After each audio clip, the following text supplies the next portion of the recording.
Okay, சுருக்குக 3 power 3 whole power minus 2 into 2 power 2 whole power minus 3 divided by 2 power 4 minus 2 அடுத்து 3 power minus 4 4 power minus 2. So first இதை multiple அடுக்குகளாக இருக்குல்ல, அடுக்கு மேலே அடுக்கு இருக்குல்ல, அதை சிம்ப்ளை பண்ணிக்கலாம். ஸோ அதுக்கு என்ன கான்செப்ட்னா, ஒரு formula a power m whole power n அப்படின்னா a பவர் m n ரெண்டையும் டைரெக்டாக மல்டிப்ளை பண்ணிக்கலாம்னு அர்த்தம். ஸோ அப்போது 3 power minus 6 அடுத்து 2 power minus 6 divided by 2 power minus 8 3 power minus 4. இந்த 4 இருக்குல்ல, இதை நம்ம 2 power 2ன்னு எடுத்துக்கலாம். ஸோ அப்போது ஹோல் பவர் minus 2 வரும், இதையும் டைரெக்டாக பிரிக்கலாம் 2 power minus 4. ஸோ ஃபஸ்ட்டு இந்த கீழே இருக்கிற வேல்யூ மேலே போச்சுன்னா அடுக்கோட சைன் வந்து மாறிடும், மைனஸுங்கிறது ப்ளஸ்ஸாக மாறிடும். ஸோ உங்களுக்கு புரிகிற மாதிரி சொல்லணும்னா, இப்போ 1 by a power minus n அப்படின்னா அது a பவர் nன்னு எடுத்துக்கிட்டாலும் சமம் தான். அது மேலே போச்சுன்னா அதனுடைய சைன் மாறிடும். சரிங்களா? ஒருவேளை 1 by a பவர் n இருக்குன்னா அதை நீங்கள் தொகுதியாக மாற்றி எழுதும்போது a பவர் மைனஸ் n மாறும். ஸோ அதனுடைய தொகுதி பகுதி மாற்றி எழுதும்போது அதனுடைய சைன் மாறும் அப்படிங்கிறத இங்கே யூஸ் பண்ணுற ஃபார்முலா. ஸோ அப்போ 3 power minus 6 இந்த 3 மேலே போச்சுன்னா 3 power 4ன்னு வரும். கீழே எல்லாமே 2 கொண்டு வந்துக்கலாம்.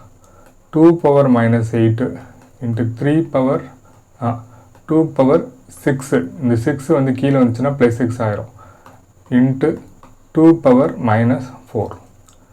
ஸோ இங்கே 3 power minus 6 4 இருக்குது.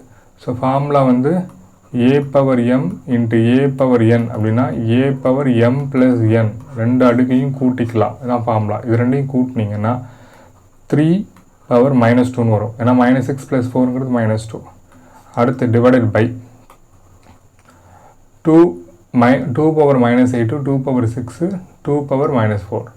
ஸோ இது ரெண்டையும் சிம்ப்ளிஃபை பண்ணிங்கன்னா ப்ளஸ் 2 வரும். இது பாருங்க 2 பவர் minus 8 இன்ட்டு 2 பவர் 2ன்னு வரும். அடுத்து இங்கே minus 8 இருக்குது, இங்கே ப்ளஸ் 2 இருக்குது. அப்போது இதை சிம்ப்ளிஃபை பண்ணிங்கன்னா 3 power minus 2 divided by 2 power minus 6ன்னு வரும். சரிங்களா? ஸோ இதோட சைனை மாற்றி எழுதுனா 2 பவர் 6ன்னு வரும் டிவைடட் பை 3 பவர் ஸ்கொயர்டுன்னு வரும். ஸோ 2 பவர் 6ங்கிறது 2 into 2 into 2 into 2 into 2 into 2 divided by 3 power ஸ்கொயர்டுங்கிறது 9. ஸோ 2 4 4 2 8 2 16 32 64. ஸோ அப்போது 64/9 அப்படின்னு எது வருதோ அதான் ஆன்சர். ஸோ இங்கே 9 63 65/9 வருது, தப்பு, இது வராது. 9 63 65/7 வருது, இதுவும் தப்பு. 9 63 63 + 1ங்கிறது 64/9. ஸோ கலப்பு பின்னமாக கொடுத்துருக்காங்க, இது ஆன்சர். இல்லைனா நீங்கள் இங்கே கூட எடுத்து போட்டுக்கலாம், 64 9ஆல் போடுங்க. So 7 9 63, so 1. ஸோ இதை கலப்பு பின்னமாக எழுத போனீங்கன்னா மேலே போயிடும். தட் மீன்ஸ் 1 கீழே 9 இது 7. ஸோ 7 1/9 ஆப்ஷன் சிங்கிறது தான் இதற்கு சரியான விடை.